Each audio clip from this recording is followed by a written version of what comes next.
good vision statement very simply tells, relatively simply, the difference that we want to make. What's this legacy that we want to leave? Not how we're going to do it, but what is this difference that we want to make? So have a look at your vision statement. Look to see, there'll be in there 2 or 3 or 4 key chunks of things that really stand out. So what are those 2 or 3 or 4 key areas or key intents or key chunks that really stand out as the key areas in there? And then the question for you then as a director is, so what does that mean to me? What does that mean to the board?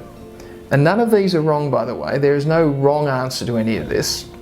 One of the best things about your vision statement is that it helps keep people grounded in the difference that we want to make, not the how we're going to go about doing it. And what we find with vision statements is the really good ones are the ones that people actually use. So personally, I like to see it on all my board agendas to remind us of why we're there. We're not there to meet.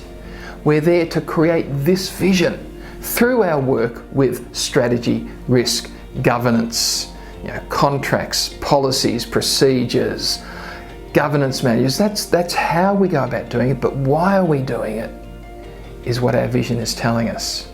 And how we do it from year to year will change, which is why we have budgets and annual organisational operational plans. That's how we're going to go about doing it, but we should never lose sight of why we're doing it.